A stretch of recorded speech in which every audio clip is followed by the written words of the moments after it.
vamos ler um texto num livro que eu imagino que não seja uma leitura muito frequente, né? É no livro de Malaquias, né? Não é nem o Macabeus, nem o Tobias, mas é Malaquias, é o último livro do Antigo Testamento. Malaquias capítulo 3, dos versículos 13 até o final, e mais os versículos 1 a 3 do capítulo 4.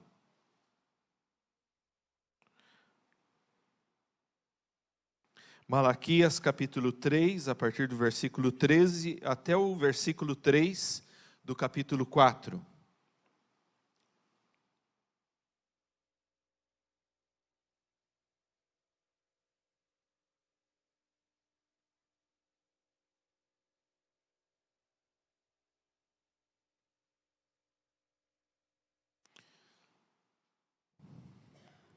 Eu vou pedir que você preste bastante atenção na leitura, porque nós vamos acompanhar o desenvolvimento desse texto, né? E é importante que você preste atenção, porque como é um texto que não tem uma leitura frequente, talvez ele tenha algumas coisas que precisem ser explicadas para que a gente possa entender, né? Então, o entendimento do texto começa numa leitura bastante atenta. Então, acompanhe a leitura comigo e vamos falar a respeito do que a palavra de Deus nos diz.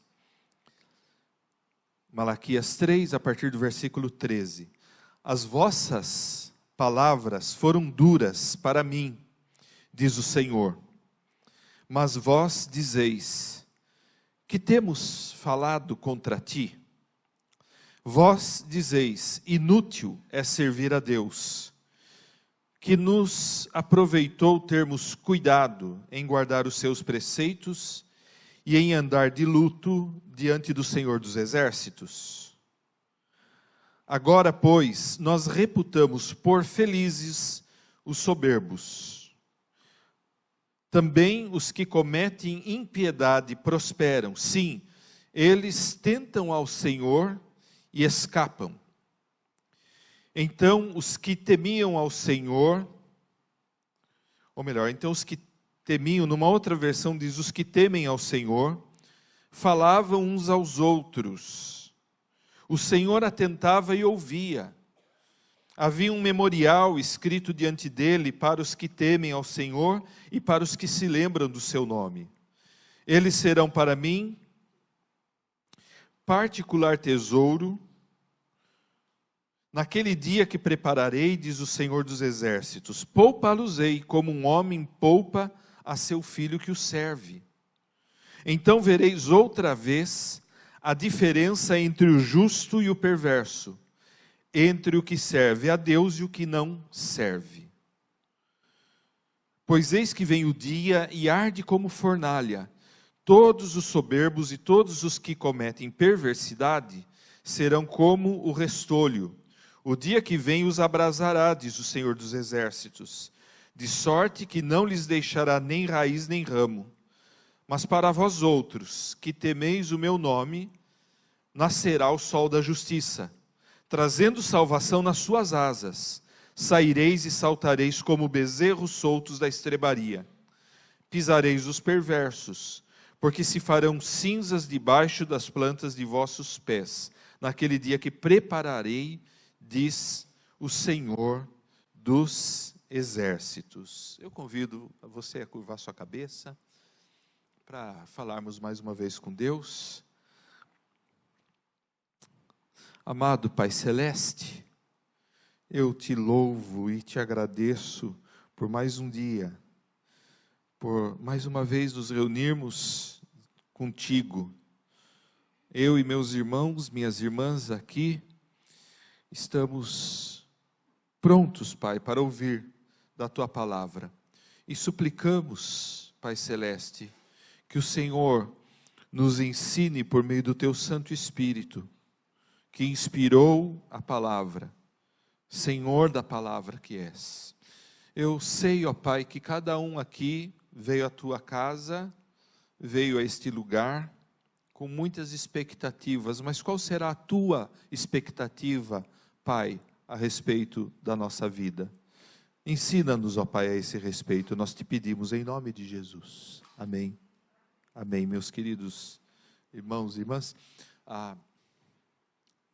Às vezes nós achamos que todas as pessoas são iguais.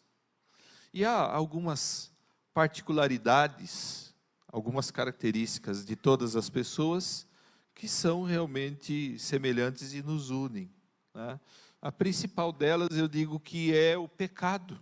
Todos nós somos pecadores, todos nós carecemos imensamente da graça de Deus. Sem a graça de Deus nós não somos nada, mas em outros aspectos não existe nenhuma pessoa igual a outra. Até mesmo gêmeos ditos idênticos têm a própria digital, né? A chamada impressão digital é diferente, distingue até mesmo gêmeos idênticos.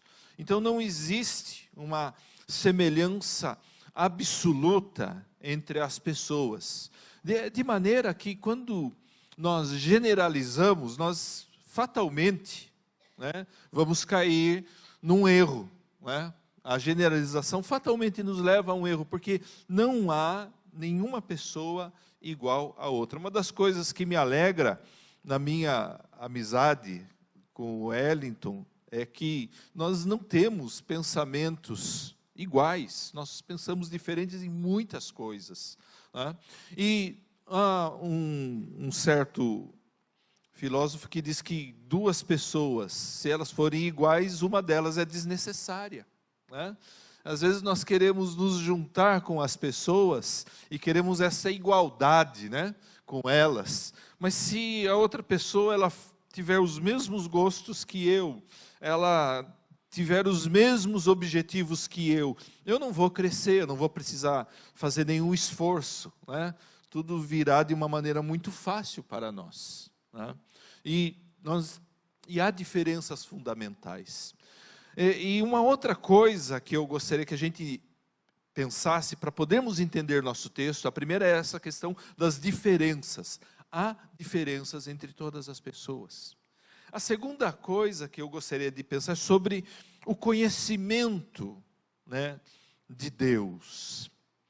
Uma coisa, meus queridos irmãos, minhas queridas irmãs, é que para mim e para cada um de nós que estamos aqui, é impossível para mim, por mais que eu deseje, e eu acredito que sou sincero nesse desejo de conhecer o meu Deus, eu não poderei conhecê-lo de maneira absoluta.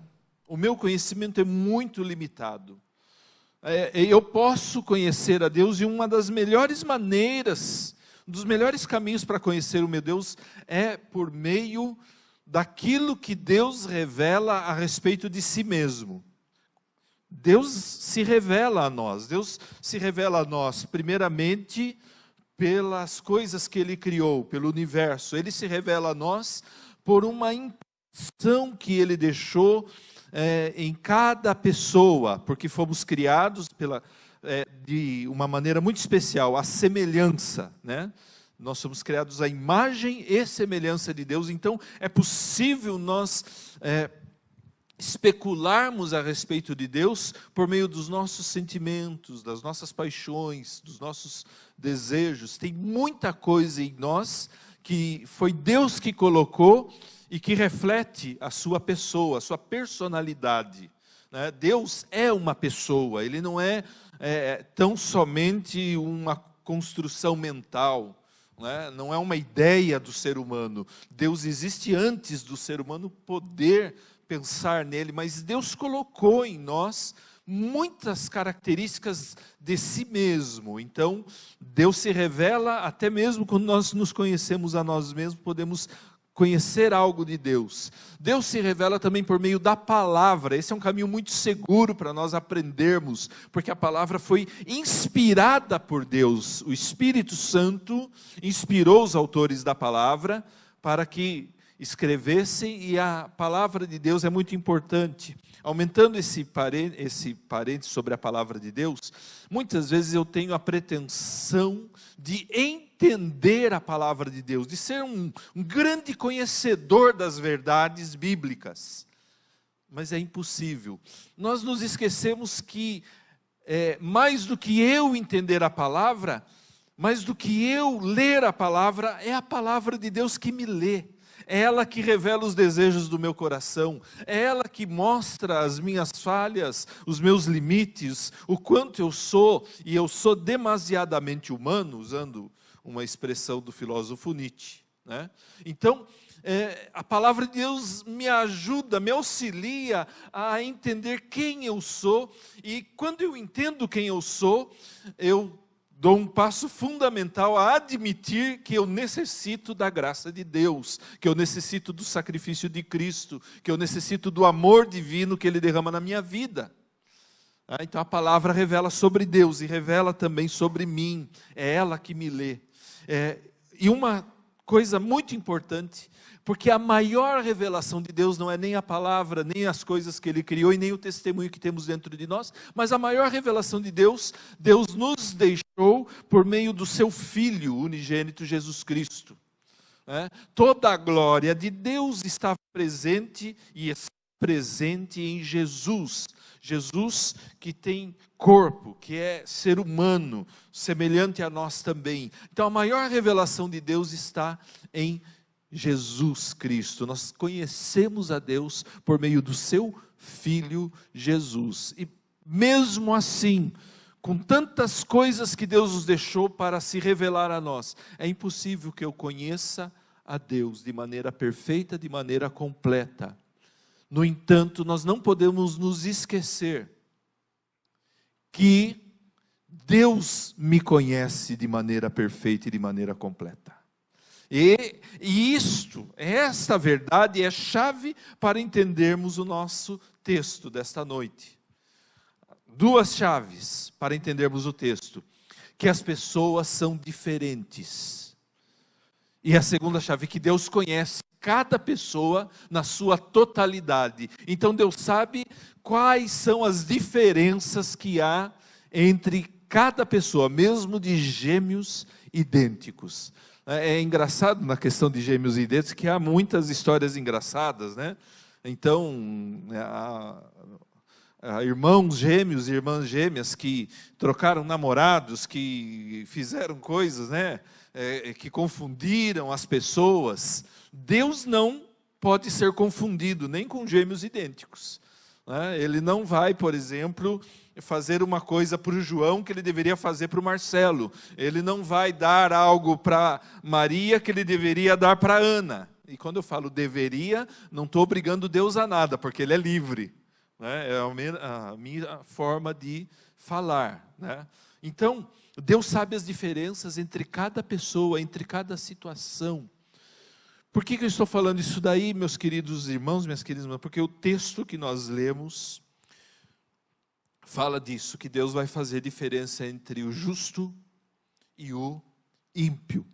E quando Deus fala, por meio do profeta Malaquias, que Deus vai fazer diferença entre o justo e o ímpio, nós devemos entender o que estava acontecendo naquela época, que é uma época de alguns nomes importantes do Antigo Testamento. É a época de Neemias, é a época de Esdras, e a época dos profetas Ageu e Malaquias, do governador Josué e de Zorobabel. São personagens históricos, são inclusive livros, 4 livros bíblicos. Então nós entendemos que Neemias volta para Jerusalém para reconstruir os muros, e Esdras para restaurar o culto. Para restaurar o culto. Nós entendemos que Ageu é o profeta que incentiva o povo de Deus a reconstruir o templo. Ageu fala: vocês estão construindo casas muito luxuosas para vocês, mas não estão buscando a madeira, não estão fabricando os tijolos necessários para reconstruir o templo. E Malaquias está ligado muito ao personagem de Neemias, de Esdras, por causa da reconstrução né, do culto, da restauração do culto em Jerusalém. Quais eram os problemas que Malaquias trata com os judeus que voltaram do exílio, né, que estavam reabitando a cidade de Jerusalém, que tinha sido destruída, o templo tinha sido queimado, e uma série de coisas ruins tinham acontecido durante os 70 anos do exílio babilônico. Os problemas principais é que os sacerdotes e os levitas que foram exilados, houve no exílio, isso nos chama a atenção por causa dos dias de hoje, porque acontece com a questão também dos exilados dos dias de hoje, que nós chamamos de refugiados, né? As famílias são separadas, né? As crianças são separadas dos pais, os irmãos são separados, eles têm que abandonar a sua casa, os seus negócios, né? Então, você entra num campo de refugiados, lá no Iraque, de gente que saiu da Síria, lá tem dono de concessionária, tem professor de universidade, eles estão vivendo debaixo de lona, recebendo água da ONU, um pouco de comida, eles não têm nada, saíram com a roupa do corpo, e no meio das coisas, irmão se separou de irmão, o pai se separou dos filhos, da mulher, a mulher do marido, então, gente que morreu, então, essa situação. Isso foi vivido pelos judeus quando Nabucodonosor leva os judeus para o exílio. Mas Nabucodonosor não levou todo mundo. Levou os jovens, levou os universitários, levou os soldados, levou as pessoas que podiam produzir e enriquecer a Babilônia. Ele deixa crianças, ele deixa algumas mulheres, ele deixa os velhos em Jerusalém, gente indefesa, gente sem armas, gente que fica à mercê dos invasores. E alguns dos levitas, alguns dos sacerdotes que foram para o exílio, não deixaram porque quiseram, mas porque foram obrigados, abandonaram as suas mulheres e os seus filhos em Jerusalém. E quando eles vão para o exílio, eles acabam, eles arrumam outras mulheres, e não judias, mulheres de outras nações, mulheres persas, mulheres da Babilônia, caldeias, né? Enfim, de outras nações que não os judeus. Quando tem a volta, o que acontece? Esdras quer restaurar o culto, e ele chama esses sacerdotes, esses levitas do exílio para que retornem, porque eles conhecem, eles são treinados, eles foram preparados, eles participaram, vamos dizer, de seminário, né? Para que eles fizessem aquele trabalho necessário na reconstrução da nação. Mas quando chega lá, tem um problema, eles querem se divorciar das suas antigas esposas judias que ficaram lá empobrecidas e querem continuar com as suas novas mulheres que eles tomaram no exílio. Então há uma ordem de Deus e há uma controvérsia levantada por Malaquias de que eles deveriam readmitir a sua primeira mulher, a sua esposa, né, judia. Há uma questão dos dízimos, das ofertas que se davam, porque muitos deles não estavam sendo fiéis a Deus na questão dos dízimos, que é uma lei, né? É uma lei do Antigo Testamento. E Deus, então, vê que eles estão reclamando, que eles estão empobrecidos, que eles não têm sustento, que a renda deles tem sido roubada pelos inimigos. Então, há uma controvérsia nesse respeito, né? Que eles estavam padecendo necessidades, mas eles não eram fiéis a Deus. E a terceira questão eram reclamações em geral das pessoas. Você gosta de viver, de conviver do lado de pessoas que estão sempre reclamando? Reclamam do sol, reclamam do frio, do calor, reclamam da cidade que tem muita gente, reclamam do campo que não tem ninguém. As pessoas inventam coisas para reclamar, quando não tem nada do que reclamar. E as pessoas estavam fazendo muitas reclamações contra Deus. E às vezes nós não percebemos, meus queridos, que Deus sabe cada pensamento, cada intenção, cada gosto, cada comportamento nosso. No Salmo 139, né? No final dele, da oração, que é um desejo do salmista de que Deus conheça o seu coração e veja, inclusive, os erros que ele não reconhece, os pecados que me são ocultos, as transgressões que eu cometo e que eu não percebo, eu não compreendo que eu cometi. E na verdade Deus sabe de todos os aspectos, de todas as nuances da minha vida, e muitas delas eu não sou capaz de reconhecer, mas Deus conhece, né? Então, meus amados, o texto fala que Deus vai fazer uma diferença, ou seja, que Ele faz a diferença, um reconhecimento, né? Um reconhecimento entre o justo e o perverso. Versículo 18, último versículo do capítulo 3.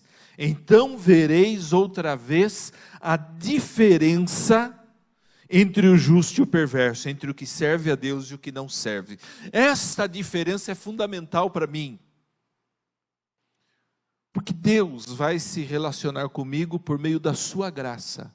E pela graça de Deus, Deus me reconhece como justo. Porque se Deus me reconhecer como perverso, Ele não vai se relacionar comigo. Eu posso orar, eu posso ser pastor, eu posso fazer o bem e imaginar que estou agradando Deus de uma maneira muito grande. Mas, se não for pela graça de Deus, eu não vou ter um relacionamento com Ele. Não é pelo tanto que eu conheço da Bíblia ou pelo tanto que me esforço, mas é pelo fato de que Deus faz essa diferença. É um julgamento que pertence a Deus e não a mim. É Deus que vai reconhecer-me como justo ou perverso. Agora, o texto mostra que existem algumas questões que nós podemos reconhecer. Por exemplo, Jesus, ele fala sobre o fruto, que você pode reconhecer a árvore pelo fruto. Não é isso que diz a palavra? Não é isso que Jesus ensinou? Pelo fruto reconhecereis a árvore. A árvore boa dá fruto bom, mas a árvore má dá fruto mau. Então, Deus faz uma diferença e há alguns indicadores. E esse texto nos dá alguns indicadores, sobre isso que nós vamos falar, né? Então, toda essa introdução longa, meus queridos, vai nos ajudar agora a entender essa questão do relacionamento. Por quê? Queridos, a coisa mais importante que você pode ter é um relacionamento com o seu Deus. Teu Deus é um Deus bom demais, amoroso demais, que entrega para nós não o que nós merecemos, mas o que Ele deseja. E sempre o que Deus deseja é muito mais elevado do que eu quero. É muito diferente do que eu mereço. Tem igreja ensinando as pessoas a orarem a Deus, requisitando: Senhor, dá para mim o que eu mereço. O pastor Nicodemos fala: não ore desse jeito, porque se Deus der para mim o que eu mereço, eu vou cair morto diante de vocês agora. Porque o salário do pecado é a morte. Então, se eu orar, Deus me dá o que eu mereço, eu vou cair morto daqui a pouco. Não, Deus não me dá o que eu mereço, me dá o que eu não mereço. Deus tenha misericórdia de mim e continue estendendo a tua graça na minha vida, e cada vez mais, porque eu necessito da tua graça, Senhor. Então, como eu posso, de repente, investigar se eu estou tendo um relacionamento com Deus, que é a coisa mais importante, mais necessária na minha vida? Primeira coisa que esse texto nos diz, e isso está dos versículos 13 a 18. Quais são as diferenças fundamentais entre o fiel e o ímpio, segundo o texto de Malaquias? Quais são? A primeira diferença fundamental entre o fiel e o ímpio é que o ímpio só é capaz de buscar a Deus pleiteando recompensas, mas o justo busca para ter um relacionamento com Ele. Eu não mereço nada de Deus, eu não tenho nenhuma recompensa para retirar no banco celestial. Não tenho nada em meu crédito ali, porque nada posso fazer de bom. Tudo que eu faço é manchado pelo pecado. Até mesmo aquilo que eu acredito ser o bem, boas obras, coisas que me dignificam como ser humano, mesmo realizando muitas delas que na verdade são meu dever.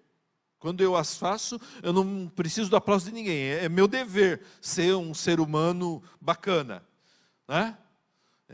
E não vamos entrar nesse assunto mais detalhar, não vamos detalhar, mas é meu dever. Então, muitas vezes eu quero recompensas de Deus pelo fato de ser pagador. Eu pago todos os meus impostos. Você deve pagar seus impostos. Você não precisa de nenhuma recompensa a respeito disso. Assim como as coisas que o Estado tem que fazer, nós devemos cobrar, porque é dever dele. Nossa, vamos elogiar aqui porque a educação, a saúde está boa. Mas veja, isso é dever. Então a gente tem que cobrar. Então, não é essa a questão. A questão não é merecimento. Deus não está trabalhando com isso. Mas a verdade é que o ímpio, aquele que Deus rejeita, ele busca a Deus, muitas vezes. Porque é do interesse dele. Porque ele vê vantagem. Porque ele acredita obter um benefício. Ele quer algo que acrescente algum recurso, alguma notoriedade, alguma fama para ele. O versículos 13 a 18 vai tratar justamente disso, dessas pessoas que querem uma relação utilitária com Deus. As tuas palavras foram duras para mim, diz o Senhor, mas vós dizeis que temos falado contra ti. Deus está falando com o povo. As tuas palavras, as palavras dos líderes, as palavras dessas pessoas que têm criticado, que têm reclamado, Deus está falando, as suas palavras são duras para mim. Mas do que nós temos falado, Deus, que não tem te agradado, que tem te ofendido, Senhor? E Deus fala assim, vocês estão dizendo que é inútil servir a Deus. Meu irmão, minha irmã, servir a Deus é um privilégio, nós não merecemos servir a Deus. Nós não temos cacife para servir a Deus. Mas o apóstolo Paulo fala assim, uma coisa maravilhosa na nossa vida, de Deus nós somos cooperadores.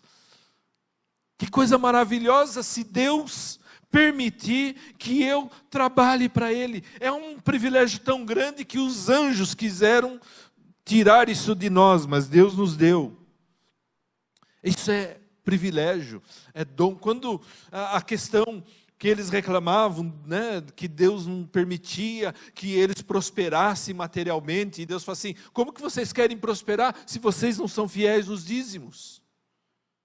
E Deus fala, fazei prova de mim, se eu não vos abençoar. Meus irmãos, quando nós contribuímos na obra de Deus, isso é muito além, é muito acima de um dever nosso, é um privilégio. É um privilégio poder cooperar, porque a obra não é nossa, é de Deus. Quem transformou minha vida, quem mudou meu coração, quem trocou o que eu era e tirou as coisas ruins que eu tinha e colocou coisas do reino, coisas de Cristo na minha vida, foi Deus que fez isso. E qualquer participação, qualquer interação minha com o reino de Deus é um imenso privilégio. Mas tem muita gente que diz assim, nossa, que difícil que é trabalhar para Deus, que difícil que é dar o dízimo, contribuir, orar, trabalhar, servir, fazer qualquer esforço em prol do reino, como é difícil. E Deus se enfada de gente que fala, que reclama de trabalhar para Deus. Que trabalha com cara fechada, amarrada. Que proveito ter, olha as palavras aqui, meus irmãos, essas palavras são, por isso que eu falo, a gente precisa prestar atenção. Olhe a relação utilitária. Que proveito temos, ou que nos aproveitou termos cuidado em guardar os seus preceitos. O que eu ganho de obedecer a palavra de Deus? O que eu ganho de andar conforme as regras do céu e não as minhas? O que eu ganho? O que eu vou ganhar? Qual que é o meu proveito? Meus queridos, Deus se enfada, Deus se irrita com gente que quer cobrar de Deus proveito, utilidade, vantagem, só porque está obedecendo, ou pensa que está obedecendo ao Senhor. Aqueles homens que voltaram lá do exílio, eles viram, nossa, mas que tarefa difícil que é remontar esse culto, essas coisas aqui do templo, fazer as coisas como o Esdras está nos chamando para fazer, como Ageu e Malaquias estão falando que a gente deve ser. Como isso custa, eles estão falando isso daí, e nós não estamos ganhando nada com isso. Parece que a nossa vida piorou, eles estão dizendo. Parece que a gente vivia melhor lá na Babilônia. Parece que eu era mais feliz quando eu não estava aqui servindo ao Senhor. É isso que eles estão falando. Eles querem tirar proveito e vantagem. E Deus está falando assim, eu não gosto dessas coisas. Nós reputamos por felizes, a palavra do povo, nós reputamos por felizes, por abençoados. Quem? Os ímpios, os soberbos, as outras pessoas dos outros povos. Os que cometem impiedade prosperam. Sim, eles tentam o Senhor e escapam. Ele está falando, sabe, uma coisa que eles estão falando é o seguinte: Senhor, nós queremos ser igual às pessoas que te odeiam, porque elas moram em casas melhores, elas trabalham em empregos mais leves que os nossos, elas ganham salários maiores que os nossos. Nós queremos ser como eles, nós queremos ter a vida deles, nós queremos frequentar os lugares que eles frequentam. É isso que nós queremos, Senhor. E nós estamos aqui te servindo, e nós estamos vivendo um tempo de dificuldade, um tempo de luta. Eles não viam como privilégio servir ao Senhor.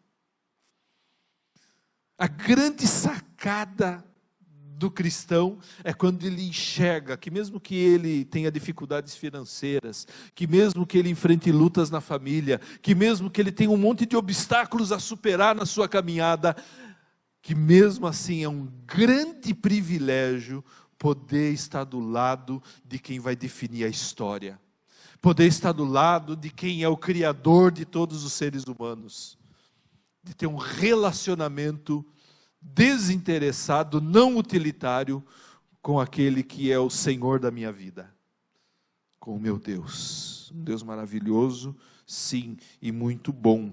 A bondade de Deus não se mede pelos presentes materiais que nós ganhamos dele. A bondade de Deus não se mede nessas coisas. A bondade de Deus se mede pelo fato dele ter oferecido o seu único filho para morrer na cruz do Calvário e tomar o meu pecado que me conduziria à morte e ter colocado sobre o filho dele para que a morte de Cristo me justificasse de todos os meus pecados. A bondade de Deus se mede porque Ele vai me abençoar, porque Ele vai me ressuscitar, porque Ele vai me dar vida com Cristo, porque não importa o que aconteça e não importa o que eu faça, Ele me perdoou de todos os meus erros, de todos os meus pecados, os que eu já cometi, o que eu cometi hoje e os que eu ainda, infelizmente, desgraçadamente cometerei, e talvez, e provavelmente até o último dia da minha vida eu cometa, mas o benefício, a bondade de Deus se mede porque Ele me perdoou em Cristo Jesus de todas essas coisas ruins, desgraçadas que eu já cometi, cometo e vou cometer. Por isso Deus questiona as pessoas que querem proveitos imediatos. Deus faz diferença entre quem vê Deus como um provedor de coisinhas passageiras e quem sabe que Deus perdoou o mal, a desgraça e a morte, aquilo que me afasta dele, para ter um relacionamento com Ele. Nós só podemos ter um relacionamento com Deus por meio da cruz do Calvário. É só por ali. Esse texto fala mais uma coisa. Quais são as diferenças fundamentais entre o fiel e o ímpio? Em segundo lugar, a diferença é que o ímpio fala com Deus. Quando ele fala com Deus, ele murmura e faz exigências. Mas o justo demonstra gratidão e o louva. Olha que diferença muito grande. Olha o que diz lá, meus amados, o versículo 16. Então os que temiam ao Senhor falavam uns aos outros, o Senhor atentava e ouvia. Havia um memorial escrito diante dele para os que temem o Senhor e para os que se lembram do seu nome. Os justos, quando vem tudo nesse mundo, e eu quero que você entenda, quando você vê o perverso prosperar, quando você vê o corrupto enriquecer, quando você vê aquele que despreza o pobre se saindo bem das situações, o mundo jaz no maligno. Isso está errado. Aos olhos de Deus isso está errado.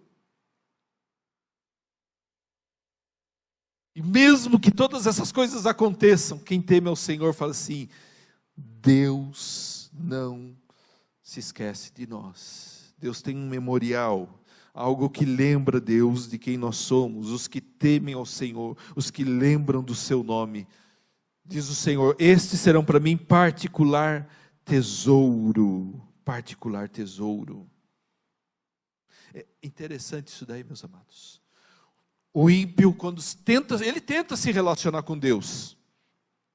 Muitas vezes ele até reconhece a existência e o poder de Deus, mas quando ele tenta se relacionar com Deus, ele murmura e faz exigências. Mas o justo demonstra gratidão e louva o Senhor. Quando nós louvamos a Deus, nós nos aproximamos dele.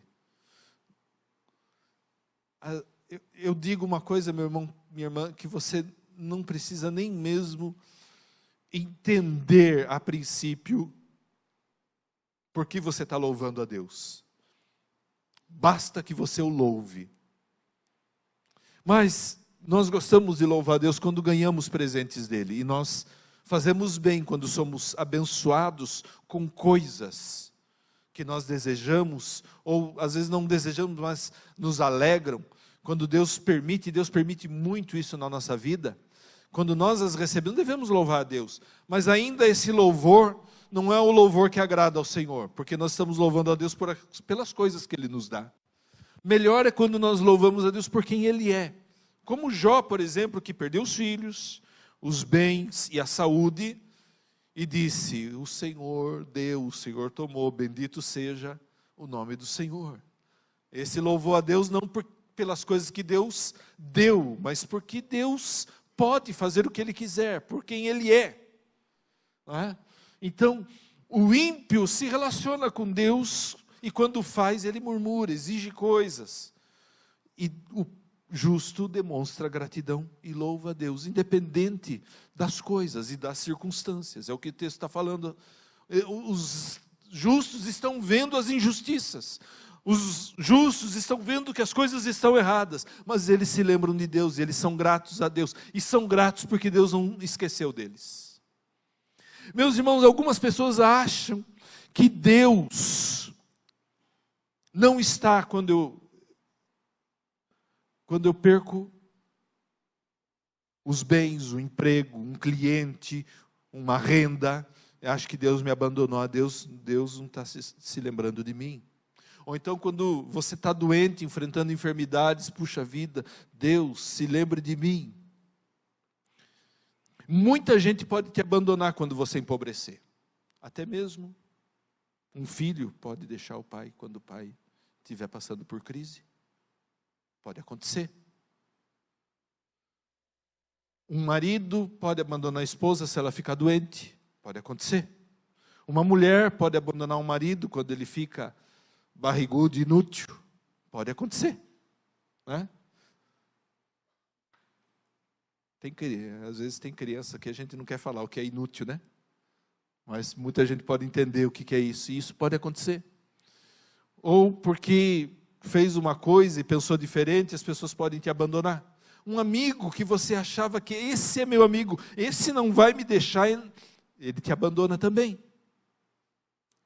Tudo isso pode acontecer na sua vida. O único que não vai te deixar quando você estiver numa cama de hospital, o único que não vai te deixar quando você estiver desempregado, batendo na porta das empresas e ninguém abrindo porta para você, o único que vai estar do seu lado e vai te ajudar e vai fazer milagre, porque você vai precisar do milagre, é o teu Deus. Ele não nos abandona, Ele não nos deixa. Não significa que a gente não vai enfrentar lutas, não significa que não vamos ter tristezas, não significa que não vamos enfrentar algumas situações terríveis e desesperadoras, mas em todas essas coisas, Ele não nos abandona, Ele estará conosco. Nós podemos estar no mais profundo do abismo, lá estará também. Nós podemos estar no mais alto dos céus, lá Ele nos acolherá.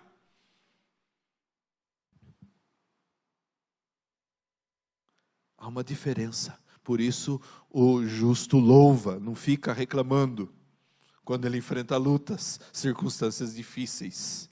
E Deus faz uma diferença entre quem louva Ele e quem fica reclamando dele.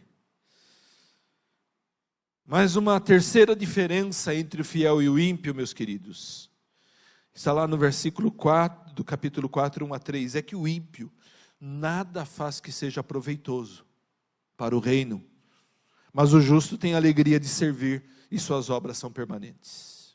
Jesus disse que quando você dá um copo d'água a um pequenino, você tem galardão no céu. A mim o fizeste. Quando você ajuda alguém, quando você, como o bom samaritano que viu alguém caído no seu caminho e você parou as suas coisas e o socorreu, capítulo 4 diz o seguinte, que vem o dia do Senhor, esse dia arde como fornalha. Nesse dia todos os soberbos e todos os que cometem perversidade serão como o restolho. O dia, que é um dia de fogo, os abrasará. Significa assim que quando você põe um graveto, uma folha seca no fogo, o fogo consome, né, aquele material rapidamente. Não é isso? Ele não dura, ele não permanece. A diferença que Deus faz entre o justo e o ímpio é porque o ímpio não faz nada que é proveitoso, que permaneça. Todas as coisas que o ímpio se interessa, elas são muito imediatistas. O ímpio não semeia para o amanhã. O ímpio, ele rouba o fruto do que o justo semeou e está perto da colheita. Ele não planta para o futuro. Então, meus amados, Deus vê a diferença de quem investe e de quem deixa coisas, quem deixa legado de justiça, quem abençoa as futuras gerações, quem cuida do bem dos pequenos, quem faz obras para o reino de Deus, porque essas coisas são permanentes. Né? Mas para vós outros, diz o versículo 2, que temeis o meu nome, nascerá o sol da justiça, trazendo salvação nas suas asas. Então, isso é uma diferença que Deus vê entre o justo e o ímpio. O justo, ele serve ao Senhor com alegria, ele não está preocupado. Ele não está preocupado com o que vai acontecer agora, que proveito ele vai tomar, não. Mas ele faz porque ele sabe que vai agradar a Deus. E ele tenta agradar a Deus. Ele não está preocupado com resultados, mas ele sabe e faz, confiando no Senhor. Então isso é uma diferença que Deus vê. O ímpio nada faz que seja proveitoso, mas o justo tem a alegria de servir, suas obras são permanentes. Interessante, meus amados, que nesse texto há uma grande promessa.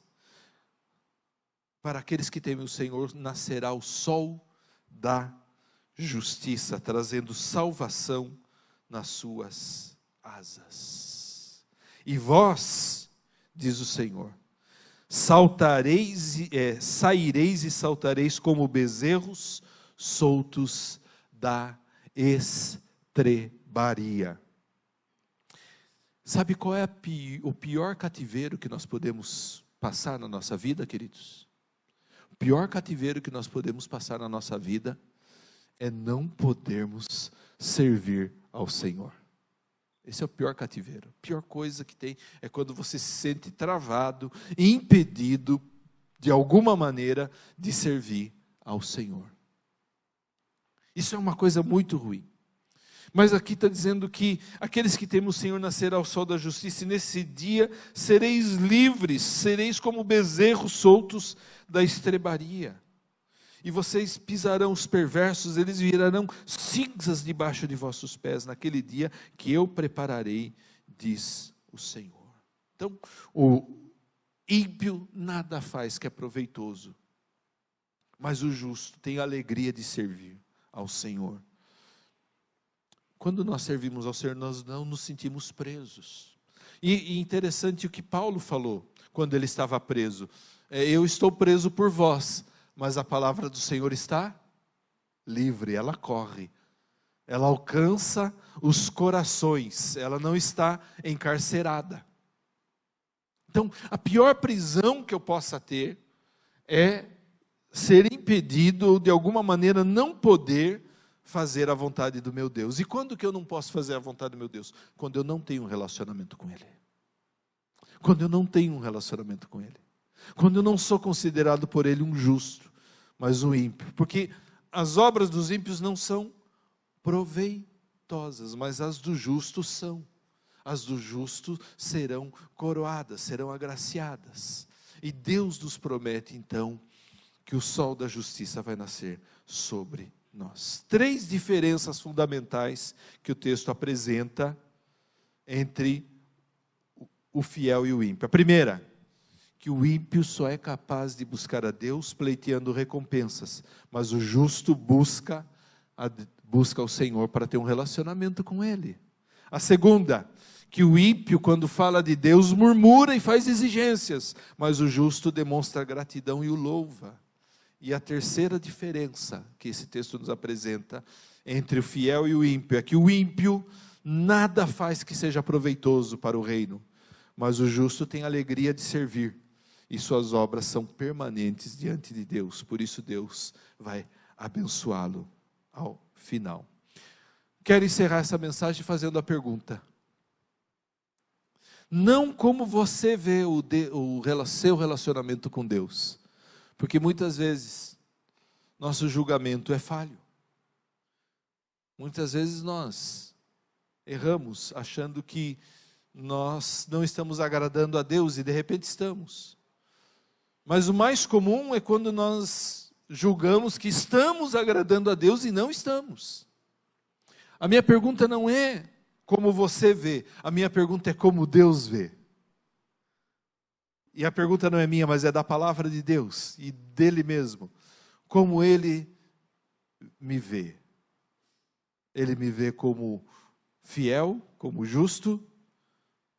Ele vê como alguém que tenta se relacionar com Ele por quem Ele é, e não pelas recompensas, pelos presentes que Ele pode me conceder. Ele me vê como alguém que olha para a vida e as coisas ao seu redor e tem gratidão pelo que Deus é e faz e me dá e o louva por tudo isso, ou alguém que fica murmurando, que fica reclamando do que Deus tem feito ou do que Ele não tem feito. E Deus me vê como alguém que serve a Ele com alegria, que contribui com alegria, que tem liberdade e prazer em servi-lo, ou é alguém que só faz coisas sem proveito para o reino, que busca fazer coisas apenas de proveito pessoal, para aumentar a fama, para aumentar a riqueza material, mas não aumenta o reino, né? Então, como que Deus está vendo? Porque Ele faz diferença entre o justo e o ímpio. Que Deus nos abençoe, pastor. Amém. Vamos aproveitar para orar? Deus faz diferença. E Ele faz diferença porque Ele enxerga uma coisa que nós não enxergamos, que é o coração. Então, curve sua cabeça nesse momento e eu peço que você fale com Deus. Vou te dar alguns segundos para você falar com Deus. E depois nós vamos orar encerrando esse momento.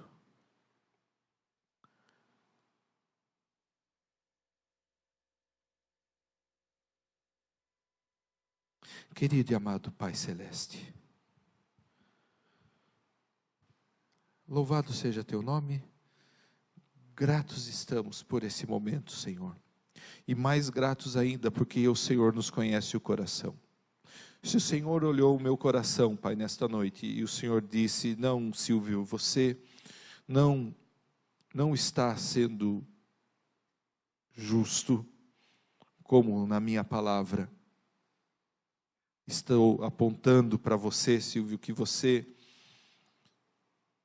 tem exigido coisas, tem pleiteado recompensas, e você não tem me buscado por quem eu sou, mas apenas pelos presentes que eu posso te dar.